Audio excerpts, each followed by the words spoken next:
projeto de resolução normativa da relatoria da excelentíssima senhora conselheira presidente Rosa Maria Ribeiro de Albuquerque. Institui o Código de Ética e Disciplina dos membros do Tribunal de Contas do Estado de Alagoas e dá outras providências. Lida em segunda leitura. É facultada a palavra, com a palavra, conselheiro Otávio. Eu fiz uma solicitação sobre essa resolução e só para comunicar para Vossa Excelência que foi pedido, eu não estou com o artigo porque passei para elas, mas é uma resolução apenas para suprir. Há uma alteração? De um item da resolução onde ele veda ao conselheiro participação em qualquer conselho, e aí eu retirei a parte, dizer que conselhos que não tivessem fins lucrativos, só esse aí, o remunerado sim, os fins lucrativos continuaria, entendeu? Seria bom, conselheiro, que Vossa Excelência imprimisse da forma que Vossa Excelência colocou e passasse para os demais, não é? Eu passei... Já passou? Passei, e aí falei aqui em plenário e passei para ali uma cópia. Senhora presidente, eu estava na relação, eu estava presidindo a sessão e eu passei para o pessoal da presidência, viu? Obrigada. Para informar. Comunico também a Vossas Excelências que as auditorias já foram iniciadas ontem e trago como foi distribuído o cronograma a Vossas Excelências. Gostaria de colocar para que Vossas Excelências referendassem ou não, se tivesse alguma alteração a respeito. Excelência, está aberto ainda momento de... né? Sim, pois não.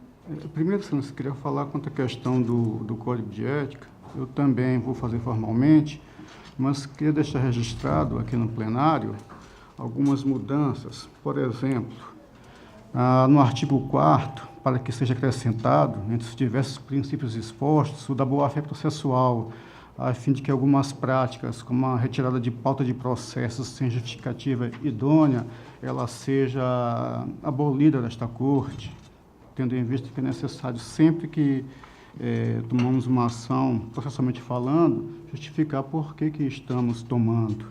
Que no inciso 6º do artigo 7º, na sua parte final, seja acrescentada a previsão da autorização, como exceção, da participação também dos membros da Corte em quaisquer conselhos, comissões e assemelhados que têm como objeto de trabalho assuntos diretamente ligados aos interesses e competências da instituição, como exemplo, entre outros, ser parte integrante do Conselho Deliberativo do AL Previdência.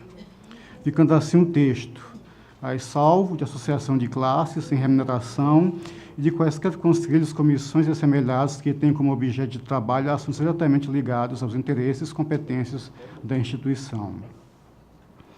Que no caput do artigo 8º, Excelência, o presidente da Comissão de Ética seja vedada a recondução democraticamente eleita pelos pares, assim como da própria composição da comissão, não podendo dela participar o corregedor do tribunal sob pena de macular o comando e revelar, ainda que indiretamente, conflito de interesse com o disposto constante no parágrafo único do artigo 9º, devendo o texto ser alterado para o seguinte: cujo presidente será escolhido entre os pares, vedada a recondução presidencial e de membros, devendo ser aquela composta a comissão necessariamente pelos outros membros da Corte que ainda não a compuseram, para que assim se respeite a renovação como preceito eminentemente ético e necessário, inclusive previsto no artigo 102 da LOMAN.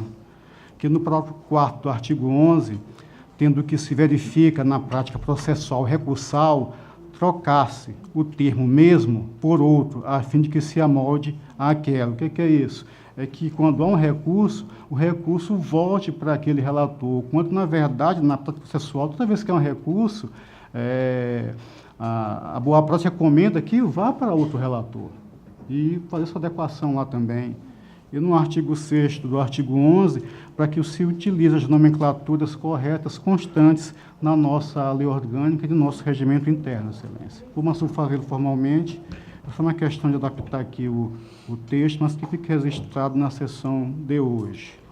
Excelência, com relação à questão das auditorias, assim como nas já feitas anteriormente, eu aqui só quero fazer o registro que da minha relatoria ainda não tem nenhum município sofrendo o objeto de auditoria / inspeção em loco. E o que eu reitero aqui da necessidade que também a minha relatoria ela seja inclusa.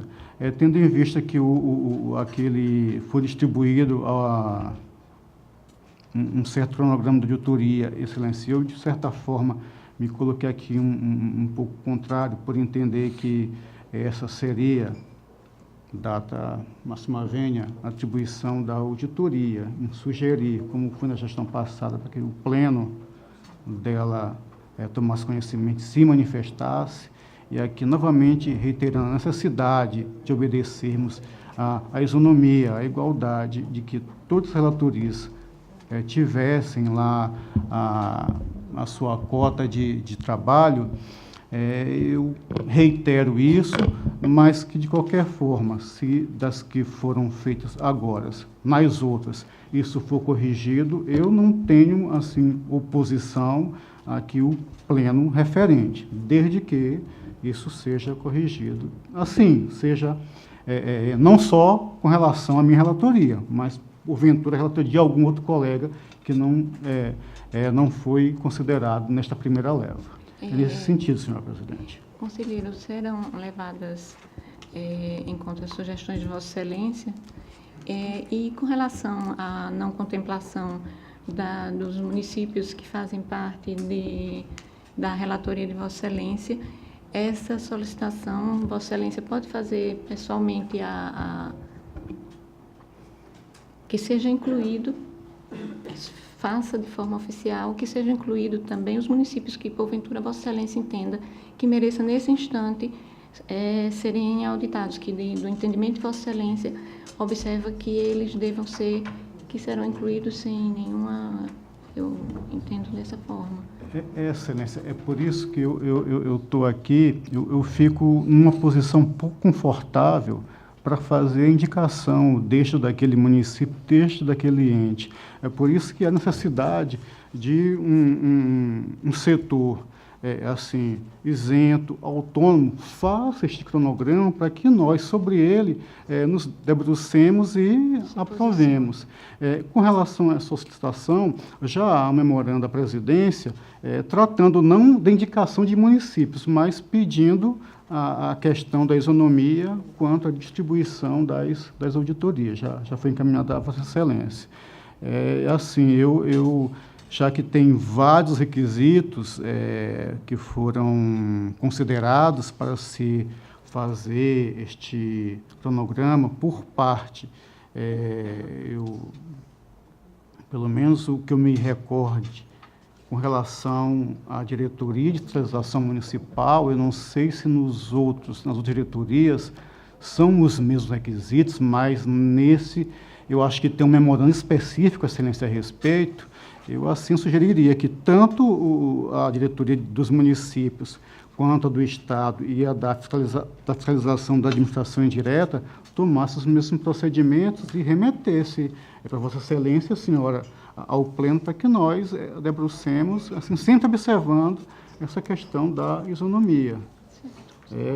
Mesmo levando em consideração os requisitos lá postos, senhora presidente. Obrigado. Presidente, eu acho importante essa colocação, mas está havendo ainda, tem que tirar dúvida com relação a como foi feito, porque o quadro apresentado, por exemplo, o conselheiro Selmo levantou uma quantidade X da minha relatoria, que eu levantei outra diferente.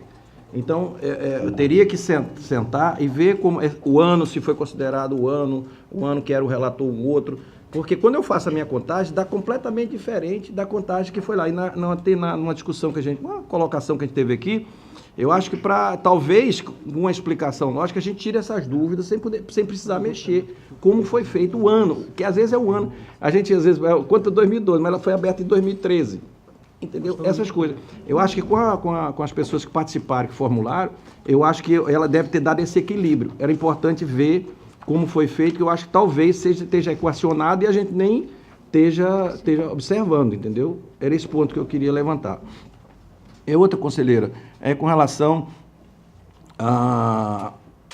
que aí a gente precisa para unificar, e aí eu coloquei na sessão passada, mas era importante a presença de Vossa Excelência e está completo, com relação ao seguinte, o procedimento com relação às aposentadorias. Os processos, pelo menos nós temos um procedimento lá no nosso gabinete e está tendo outros procedimentos. Com relação ao processo vem, por exemplo, do AL Previdência, ele faz a tramitação, entra no protocolo, faz aqui para onde tem que passar, e essa parte dele, essa segunda parte aqui, é a informação que a gente teve, eu tive com o conselheiro Fernando também, que a parte que tramitou aqui, ela estava ficando no tribunal, não estava indo anexo ao processo, quando a gente devolvia para o local de origem. Estou dando o exemplo do AL Previdência. E aí fiquei um pouco sem sentido, porque aqui onde está a homologação do tribunal, e se amanhã ou depois tem qualquer dúvida sobre a aposentadoria, se ele vai ficar aqui, ele vai complicar você achar para fazer o casamento entre aquele que está lá e o que ficou aqui. E eu sempre, lá no nosso, a gente usou o sistema de juntar. Ele está como está aqui, ó, anexo. Ele está anexo, na hora que te passar pelo pleno, que for aprovado, ele vai para o AL, vai todo o processo, todo o procedimento daqui. E aí é para colocar isso em debate ou discussão, para que a gente possa unificar um padrão e o tribunal, porque a diretoria, quando a gente estava conversando sobre a aposentadoria, no dia que a gente teve a visita aqui do conselheiro Isnaldo, aí a gente recebeu essa informação. Isso que eu queria colocar, para que os procedimentos, o que for decidido, nós vamos cumprir. Mas que a gente tenha um procedimento só para não ficar a gente fazendo, talvez, pensando que está acertando e esteja errando. Era isso que eu queria colocar. Conselheiro, Vossa Excelência observou essa situação a partir de que momento? A gente estava numa reunião com o conselheiro Isnaldo, teve aqui um dia, só estava eu, Rodrigo e o Fernando. E a Vossa Excelência não estava, nem o conselheiro Anselmo, nem a conselheira Cleide, querendo pedir uma agilização nos processos de aposentadoria dos municípios. Ele é coordenador dessa atividade na AMA, porque eles estão querendo fazer as compensações previdenciárias e eles precisam desses processos que estavam aqui. Aí o conselheiro Fernando chamou a diretora para ver como é que estava, onde é que estavam os engargos, para a gente poder ajudar nisso. E aí a gente recebeu essa informação da diretoria que estava havendo esse procedimento. E aí eu estou colocando aqui para que a gente ouvir e a gente ver qual é o padrão, porque eu acho que, na verdade, na minha concepção, ele teria que ir junto, para não se perder, para não perder o fio. Então, vamos nos informar a respeito e fazer a devida correção. Se nenhum outro entende de forma diferente, Vossa Excelência, vamos... Pois não. Tendo em vista o questionamento levantado pelo conselheiro Otávio Lessa, da divergência de municípios ou em fiscalização, eu tomei aqui liberdade em fazer, inclusive, nominalmente, na minha conferência, mais uma vez aqui destacando, Excelência, que quando da distribuição e ou do planejamento feito, em pelo menos memorando, há um quê ainda de incerteza. Então, às vezes, nós temos o calendário, que naqueles municípios serão feitas auditorias, mas lá não está expressamente dizendo qual seria o objeto. Se o ano de 2017, o 2016 ou 2015. Então, tendo em vista o que existe lá, eu tomei aqui, vou repassar uma cópia a Vossa Excelência, em que a indicação de, por exemplo, no meu caso, eu tenho 3 municípios da DEFAFON, 2 entes pela DEFASENF e 3 entes e 3 secretarias, por assim dizer, pela DEFAFOI, fazendo aqui um total de 8 jurisdicionados apenas. O conselheiro Fernando Toledo faz um total de 10. O conselheiro hoje, Sérgio Maciel, total de 14. Conselheira Maria Cleide, também um total de 8. Conselheiro, acredito, o senhor hoje tem aqui com a senhora Rosa, por causa do grupo, né, grupo 5, 18. E o conselheiro Rodrigo, 17. Então, eu vou pedir para tirar uma cópia para a excelência para fazer o cotejo e as contra-argumentações possíveis. Uma cópia para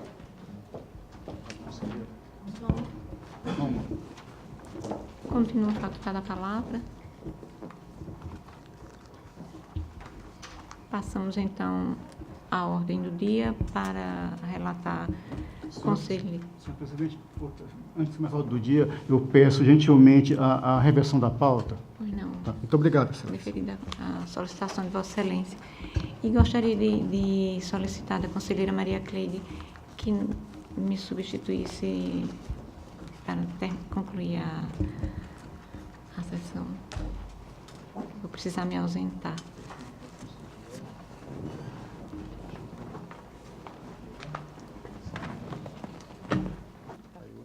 Passar para lá.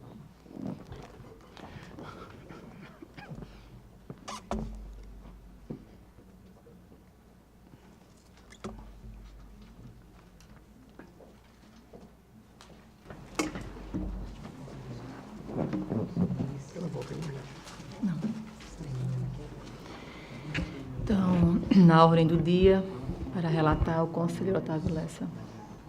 Conselheira presidente, senhores conselheiros, senhor representante do Ministério Público. Conselheira, eu queria te retirar de pauta o processo 5572 de 2014. Então, ou seja, retirar de pauta o processo citado pelo conselheiro Otávio. Tenho a relatar processo TC 319 de 2016, aplicação de multas com relação ao Fundo Estadual de Defesa do Consumidor, Fundecom, da senhora Rosiane Cavalcante de Freitas Estrela. É referente ao não encaminhamento relativo ao balancete do mês de maio de 2016. Oi. Daqui, Pois não. porque ficou faltando a gente referendar as Primeira auditorias. leva de auditorias. Um calendário que a presidente ia colocar para nós referendarmos, e agora eu queria fazer essa proposta. Colocamos em votação o referendo. Então vamos referendar do jeito que está? Do jeito que Não. A primeira leva, que já foi autorizada. Referendar o que já está na que rua. já está. Aí Não, a ok. gente... Porque como já está sendo A gente feito, vai fazer as Ok, depois fazer as adaptações nos faz outros. as alterações necessárias. Tudo eu... Eu não me oponho quanto a isso, porque eu já me manifestei a respeito, né? Então, conselheiro Estou de Otávio, acordo. O que está na rua já está, e depois o que tiver que fazer os acertos faz depois dessa discussão com relação às outras que as ia fazer. modificações. Ok, Concordo. então, conselheiro Anselmo, Já manifestei. conselheiro Fernando, conselheiro Rodrigo, De acordo, presidente. conselheiro substituto Sérgio. Senhora presidente, em razão da minha substituição ser recente, eu não tive conhecimento aí desse documento, então eu me abstenho aí de votar. Na próxima votação, você participará já com conhecimento da matéria. Então, aprovada já então as inspeções que já estão sendo feitas, apenas com a abstenção do conselheiro substituto, Dr. Sérgio. Então, passamos à ordem do dia. Conselheiro Otávio Lessa para relatar. Tem o processo TC 12319 de 2016, que é aplicação de multa à gestora do Fundo Estadual de Defesa do Consumidor, Fundecom, senhora Rosiane Cavalcante de Freitas Estrela, pelo não encaminhamento do balancete relativo ao mês de maio de 2016. Os autos evoluíram ao Ministério Público, que se manifestou por meio do despacho 123 de 2017, da palavra do Dr. Gustavo, pelo encaminhamento ao Funcontos. Foi constatado o equívoco da numeração da resolução normativa, e em face disso foi providenciado pelo Funcontos o envio de novo ofício sobre a numeração 694/2017, datado de 2 de julho de 2017, recebido o AR em 14 de junho. Os autos retornaram ao Ministério Público, que, através do parecer 3326 de 2017, também da palavra do Dr. Gustavo, opinou pela aplicação da multa, tendo em vista a gestora não apresentou sua defesa e foi omissa no dever de enviar no prazo regulamentar. Processo TC 2321 de 2017. Do gestor da Prefeitura Municipal de São José da Laje, senhor Bruno Rodrigo Valença de Araújo, por não encaminhamento da 4ª remessa do SICAP. Os autos evoluíram ao Ministério Público e, através do parecer também 3251, opinou pela insubsistência da defesa. Processo TC 12317 de 2016.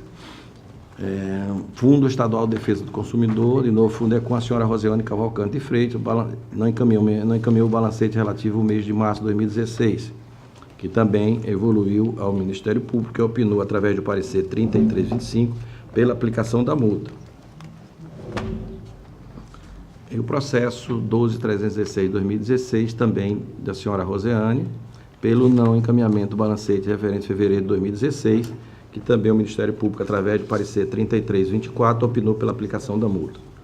Todos os processos aqui relatados estamos pela aplicação da multa equivalente a 100 UPFAUs, das ciências aos gestores das deliberações e dando prazo de 15 dias para contar de trânsito julgado o pagamento deixar acordo o pagamento da referida multa. Encaminhar o FUCONTRA para cumprir essa deliberação e alertar os gestores que não pagamento da multa hora aplicada, as multas hora aplicada, o prazo fixado, implicará em comunicação à Procuradoria-Geral do Estado para ajuizamento da competente ação de execução. É como voto. Com a palavra o Ministério Público, doutor Enio. Em todos os 4 processos relatados, o Ministério Público ofertou parecer escrito nos autos, considerando as defesas apresentadas pelos gestores insubsistentes, razão pela qual opinamos pela aplicação das multas. Em discussão, passamos à votação. Conselheiro Anselmo. Conselheiro Anselmo Brito. Excelência, eu acompanho o relator. Como conselheiro, apenas informo o que está acontecendo, mas a gente tem notado que em algumas multas, Excelência, apesar de você não estar aqui aplicando de forma correta, está sendo publicado, às vezes, com uma diferença da fundamentação legal, a exemplo do SICAP e resolução normativa. Para que fique registrado isso, para daqui a pouco nenhum sancionado queira anular a aplicação da sanção em virtude dessas da troca de fundamentação, tudo assim, legal, mas legislativa de uma forma ampla com relação à aplicação das multas. A gente estava observando que às vezes há uma referência, ora quando a aplicação é por não envio de desobediência, a resolução normativa número 2 de 2013, dentro daqueles instrumentos que tem que ser encaminhados ao tribunal, e outra que são aquelas especificamente ligadas aos dados que devem ser enviados via SICAP. Faremos essa observação, tomando esse cuidado, até para que eu também não faça parte assim, de uma votação nesse sentido equivocada. Eu acompanho o relator, senhor presidente. Para não se registro. Conselheiro Fernando. Conselheiro Rodrigo. Com o relator, presidente. Conselheiro substituto, doutor Sérgio. Acompanho o relator, senhora presidente. Aprovados. Sem mais pauta para essa sessão. Pela ordem para relatar o conselheiro Fernando Toledo. Senhora presidente, senhores conselheiros, senhor conselheiro substituto aqui, referendado como titular, senhor Ministério Público, trago para relatar, senhora presidente, alguns sancionamentos que eu faço em ordem, como comumente eu trago. Qualquer dúvida, o processo se encontra aqui na bancada. Processo terceiro, número 7486, 7486 de 2016, do município da Barra de Santo Antônio, sancionado do senhor Antônio Ferreira da Silva, gestor da Câmara Municipal daquele município. A aplicação da multa se dá pelo não envio da primeira remessa de SICAP 2016. O processo não evoluiu ao Ministério Público, apesar de, devo dizer, que todos os processos que relato hoje não evoluíram ao Ministério Público por os sancionados terem sido regularmente notificados, mas não exerceram os seus direitos. Portanto, nós aplicamos a multa ao primeiro desse processo, em função do não envio da primeira remessa de SICAP 2016.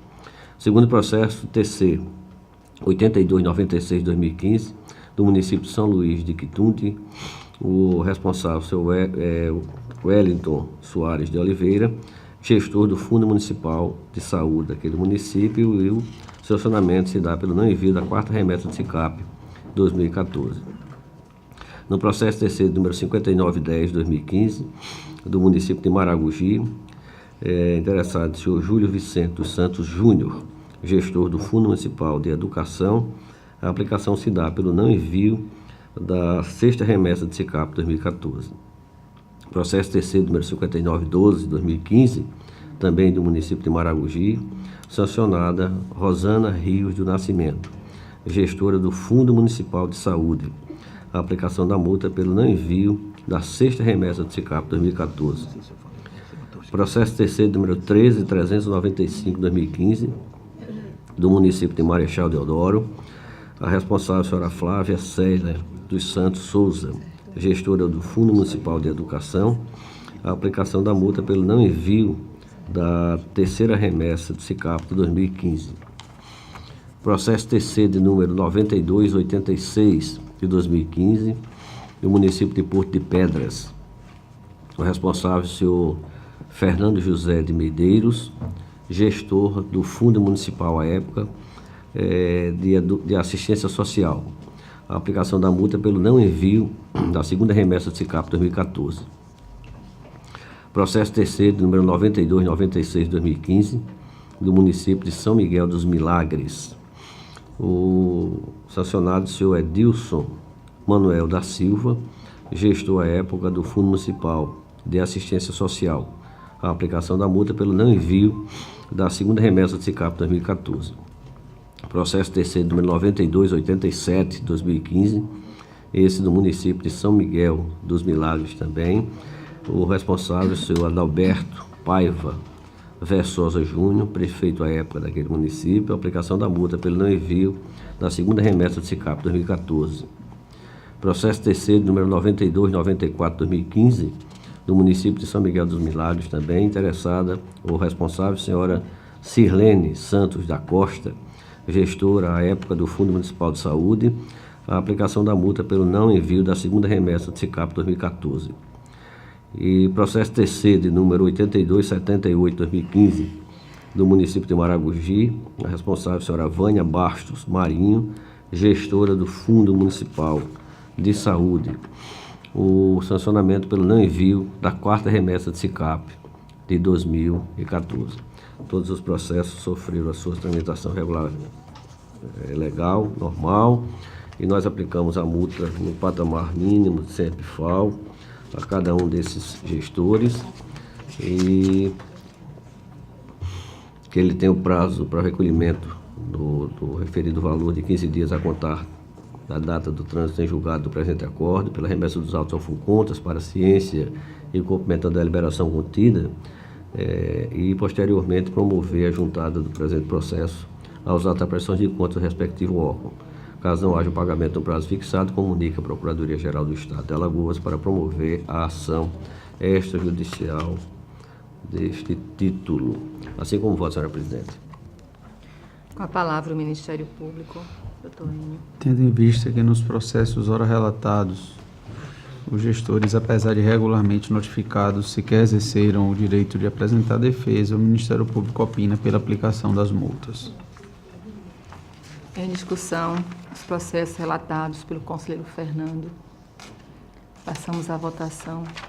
Conselheiro Rodrigo. Com o relator, presidente. Conselheiro substituto Sérgio. Com relator, senhora presidente. Conselheiro Anselmo Brito. Com o relator, senhora presidente. Aprovados. Senhora presidente, trago para relatar mais um processo, esse de número 10.287. Ele talvez não esteja escrito na pauta, porque nós solicitamos a transferência dele de terça-feira passada para esta sessão. Como disse, o processo 10.287-2017. do município de Maragogi, o responsável, o prefeito daquele município, o senhor Fernando Sérgio Lira Neto. Representação com pedido de cautelar, questionando a regularidade do decreto e contratação administrativa. Decisão simples. Trata-se de representação formulada pelo Escritório de Advocacia Castro e Dantas Advogados com pedido de adoção de medida cautelar urgente.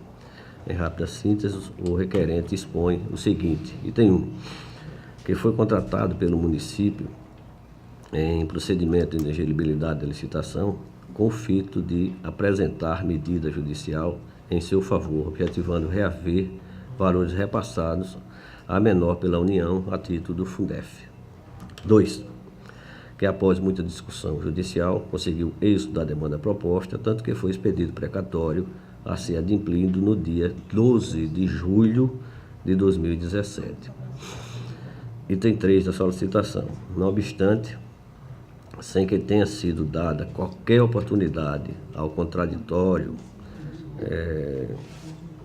ao contratante, notificante, de exercer o contraditório em ampla defesa, mesmo com os serviços já prestados e exauridos, o senhor prefeito daquele município de Maragogi, assinou o decreto, que é o decreto de número 012 de 2017, publicado no Diário Oficial dos municípios alagoanos, do dia 2 de julho de 2017, anulando o mandato de procuração e o contrato firmado entre o município de Maragogi e o escritório Dantas Advogados. Item 4, que a regularidade da contratação do escritório notificado foi submetida à análise deste Tribunal de Contas no seio do processo de número 14.171 de 2015, a oportunidade em que foi reconhecida a correção da contratação. Item 5, que o aludido decreto foi expedido com arrimo em premissas falsas, haja vista que a contratação foi procedida de regular processo de contratação com preenchimento dos requisitos legais da inelegibilidade da licitação e que o município não é obrigado a contratar o advogado que atuou no processo de conhecimento. Item 6, que antes mesmo da expedição do decreto foi togada a procuração e entabulado um novo contrato com outro escritório de advocacia, qual seja o escritório Monteiro e Monteiro Advogados. Item 7, que esta nova contratação conferiu ao contratado os mesmos honorários advocatícios já garantidos ao noticiante, sem que este tivesse qualquer atuação no feito, fato que traz perspectiva real de trazer graves prejuízos ao erário, conquanto o município de Maragogi seria compelido a pagar 2 vezes pelo mesmo serviço. Item 8, requer finalmente a expedição de medida cautelar com a finalidade de suspender os efeitos do contrato ilegal havido com o escritório de advocacia Monteiro e Monteiro Advogados, e no mérito seja reconhecido a sua nulidade. Juntou para isso vários documentos. Presentes os requisitos autorizadores, concedi medida liminar urgente com os seguintes fundamentos. E aqui fiz, antes de me pronunciar sobre os fundamentos, algumas considerações a respeito das competências e do nosso entendimento com relação ao rito processual. O entendimento deste juízo sempre admitiu a possibilidade de se conceder medidas cautelares nos processos de controle externo conduzidos nesta Corte, por incidência supletiva do artigo 176 do Regimento Interno do TCU, conquanto o regimento interno deste tribunal seja omisso quanto à previsão de concessão de medidas cautelares. E faço também aqui mais adiante algumas referências à utilização também do novo Código de Processo Civil para a concessão dessas cautelares. Quanto ao contrato celebrado com o novo escritório de advocacia, antes mesmo de expedição do decreto, se constata que esse procedimento se realizou com superlativa estranheza, pois a administração manteve 2 escritórios contratados para a execução do mesmo objeto. Além disso, fica difícil compreender em que consistiria a efetiva prestação de serviços advocatícios a ser desenvolvido por Monteiro e Monteiro Advogados Associados, já que o precatório já foi expedido e creditado em favor do município, apesar de bloqueado por decisão liminar concedida em ação rescisória, onde o município sequer é parte dela.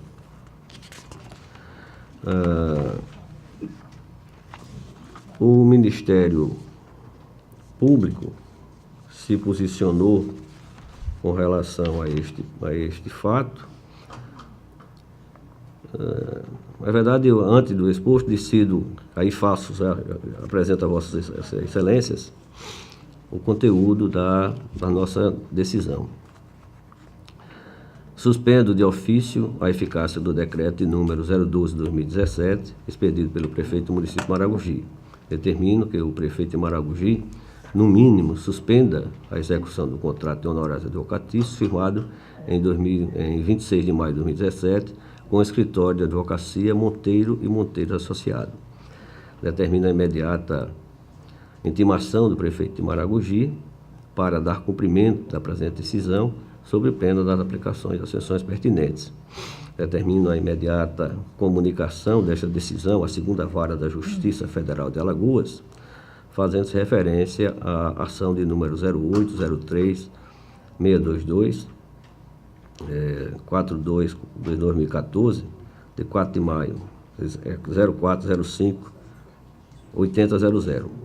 Publique-se no Diário Oficial desta Corte de Contas com urgência e em seguida encaminhe-se os autos ao Ministério Público de Contas para manifestações. Os autos encaminhados ao Ministério Público de Contas para manifestação quanto ao juiz de utilidade de representação, bem como para certificar-se acerca da medida liminar concedida. Aí sim, o Ministério Público de Contas emitiu parecer, que neste momento faço esse breve relato para que o funcionamento do Ministério Público, senhora presidente, é o relatório. Com a palavra o Ministério Público.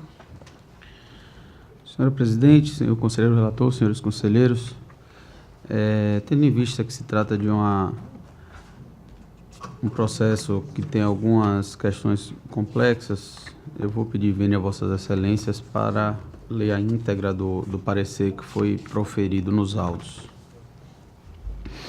Trata-se de denúncia com pedido de medida cautelar, protocolada pelo escritório de advocacia Castro e Dantas, representado por Adriano Castro e Dantas. De acordo com o denunciante, sua contratação pelo município de Maragogi, por meio de inexigibilidade de licitação, se deu com vistas à execução judicial de sentença referente aos créditos do Fundef, repassados a menor pela União, os quais totalizam o valor de aproximadamente 30 milhões de reais. Alega ainda que o Tribunal de Contas supostamente entendeu pela regularidade da contratação realizada por meio de inexigibilidade de licitação no processo TC número 14171 de 2015. Em 6 de junho de 2017, foi publicado no Diário Oficial o Decreto 12/2017, anulando o mandato de procuração e o contrato firmado entre o município de Maragogi e o escritório Castro e Dantas sob os seguintes argumentos: a. Que a contratação teria ocorrido sem a formalização de qualquer processo de contratação. B. Que o impetrante não poderia ser contratado por inexigibilidade, pois não preencheria os requisitos legais para tal. E, por fim, letra C, que não poderia haver contratação de causídico diverso daquele que atuou na ação coletiva. Ainda de acordo com o denunciante, o decreto em questão foi completamente direcionado para a contratação do escritório Monteiro e Monteiro Associados, e o senhor Bruno Monteiro vem corriqueiramente aliciando gestores para que, nesse estágio processual, precatórios expedidos e depósitos dos valores agendados para o dia 12 de julho de 2017, rescinda contratos já prestados e promova a substituição pelo seu escritório, certamente utilizando-se de promessas e acordos espúrios, entre aspas, palavras do denunciante. Ademais, antes mesmo do decreto 12 de 2017 ser expedido, alega o denunciante que foi outorgada procuração datada de 27 de maio de 2017 ao escritório Monteiro e Monteiro Advogados, estando o escritório em questão em vias de receber 20% do crédito a título de honorários, o equivalente a aproximadamente 6 milhões de reais. De acordo com o denunciante, há a possibilidade de o município pagar em dobro pela prestação dos mesmos serviços. Por conseguinte, o denunciante requer medida cautelar com o fito de suspender os efeitos da contratação entre o município de Maragogi e o escritório Monteiro e Monteiro, bem como que seja confirmada a nulidade da contratação quando do julgamento do mérito.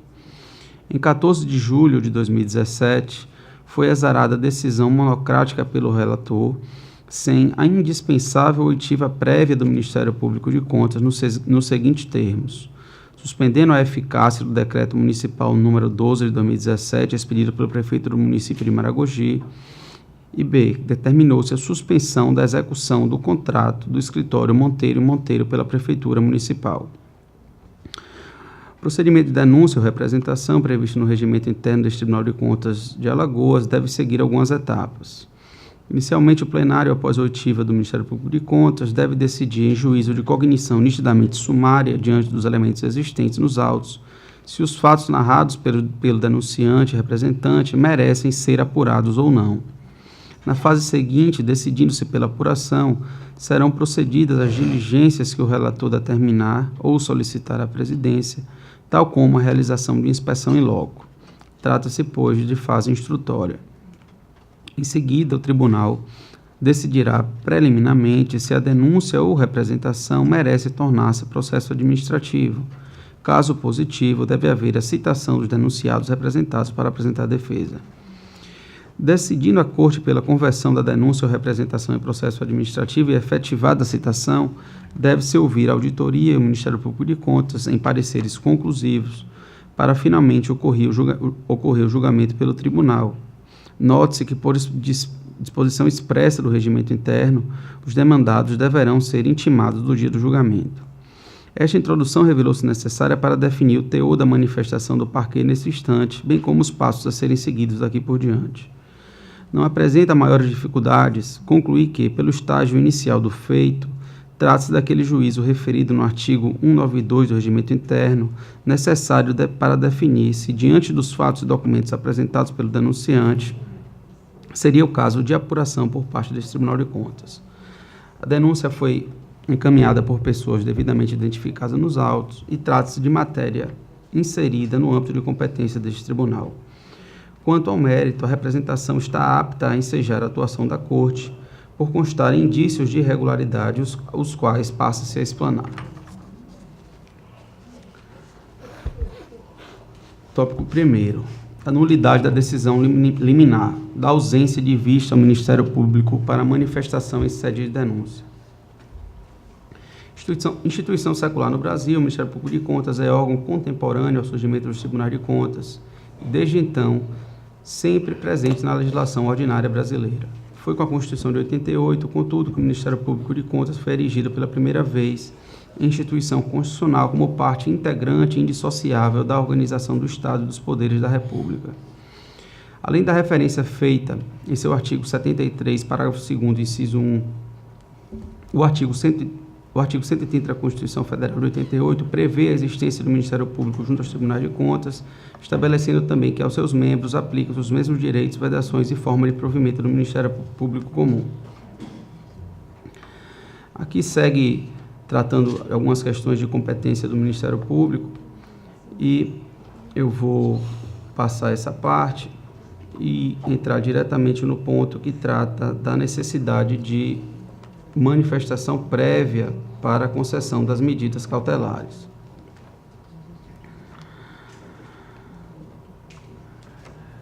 Não fosse o bastante, no caso, toda a previsão constitucional do Ministério Público de Contas e suas prerrogativas, há previsão legal e expressa no sentido de de competir ao MP de Contas pronunciar-se verbalmente ou por escrito, por qualquer deliberação do Tribunal de Contas, a requisição de qualquer conselheiro a seu próprio requerimento ou a distribuição do presidente em todos os assuntos sujeitos à deliberação do Tribunal. Não foi o que ocorreu no presente processo. Apesar do regimento interno estabelecer de forma expressa e clara que o relator deve encaminhar as denúncias ao Ministério Público de Contas no prazo de 48 horas, somente em 26 de julho vieram os autos a este parquet para manifestação. Ressalte-se que a denúncia foi protocolada no dia 7 de julho e, até a data do encaminhamento dos autos ao Ministério Público de Contas, foi exarada decisão monocrática concedendo o pedido de medida cautelar pleiteado pelo denunciante, sem que o Ministério Público de Contas tivesse sido previamente ouvido. Embora houvesse pedido de medida cautelar a ser analisada pelo Egrégio Tribunal de Contas, não havia empecilho à manifestação ministerial previamente à análise do pleito cautelar, pois certamente seria conferida ao caso a urgência necessária em seu exame, sem prejuízo algum ao interesse público. Em verdade, causa preocupação a prática que vem sendo adotada nessa Egrégia Corte de Contas em denúncias e representações, cujas medidas cautelares são analisadas sem oitiva prévia do parquet. Sobre a obrigatoriedade de audiência do Ministério Público de Contas como condição de validade das decisões do Tribunal de Contas, vale registrar que há muito o Tribunal de Contas da União vem declarando a nulidade das decisões proferidas sem a oitiva prévia do Parquet de Contas, conforme se extrai do arresto abaixo. Tomada de Contas, TRT Primeira Região. Recurso de revisão interposta pelo Ministério Público junto ao TCU contra acórdão que julgou as contas regulares com ressalvas, sem que fosse promovida a necessária audiência daquele Ministério Público. Conhecimento, provimento, nulidade do acórdão, restituição dos autos ao relator do acórdão requerido. O Ministério Público de Contas tem atuação obrigatória em todos os processos inerentes ao controle externo, em decorrência de sua posição de custos legis, qualidade intrínseca à função ministerial.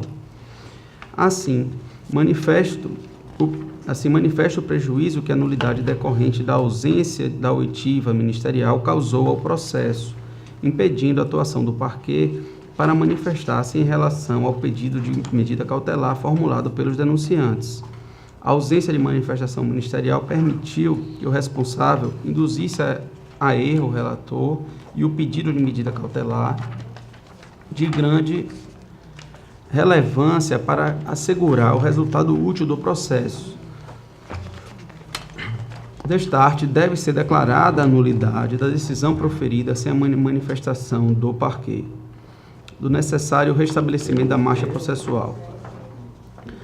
Não resta da cautelar no âmbito dos tribunais de contas. Não restam dúvidas de que os tribunais de contas, para fazer valer as competências elencadas na Constituição da República, podem emitir provimentos cautelares a fim de evitar prejuízo ao interesse público em razão da demora natural até se obter o provimento de mérito da Corte.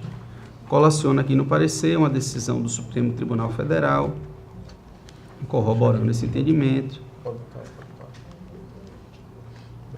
E trecho também do voto da ministra Ellen Grace, tratando da competência dos tribunais de contas para emitir medidas cautelares.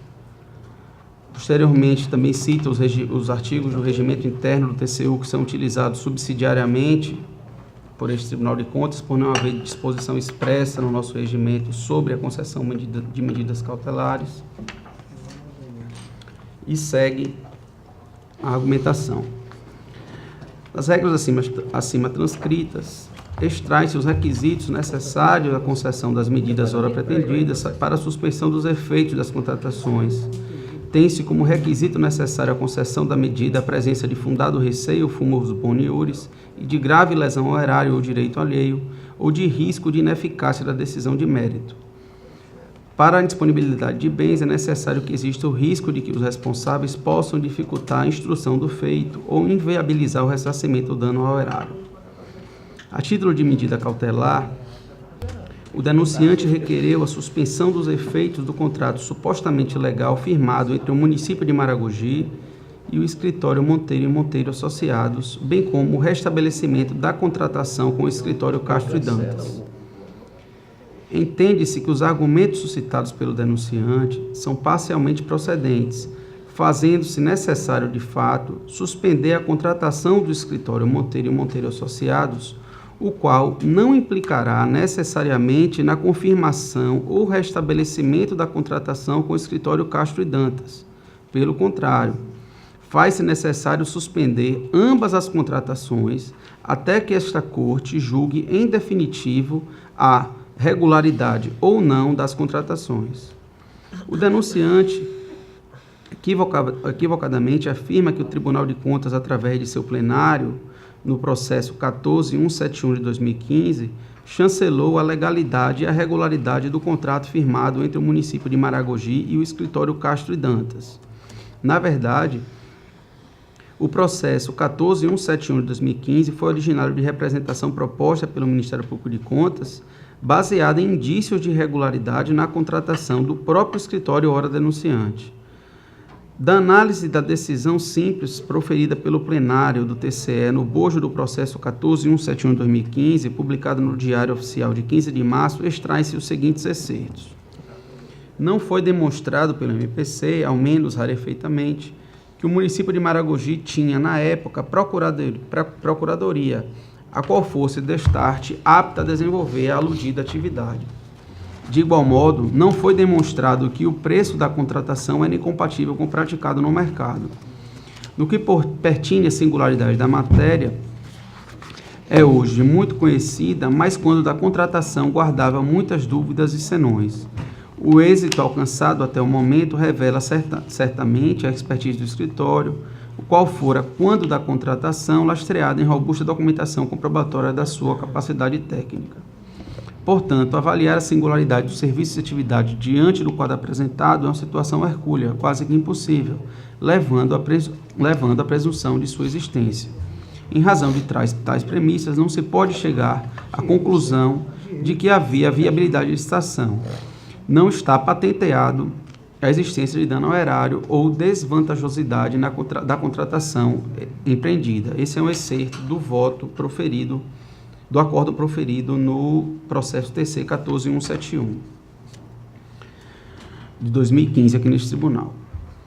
Ora, a propositura de representação por parte do Ministério Público de Contas não necessita de provas indubitáveis da ocorrência de irregularidades, e sim da presença de indícios, sendo da competência do Tribunal de Contas, uma vez provocado, promover a adequada instrução processual com vistas a verificar a procedência ou não das alegações.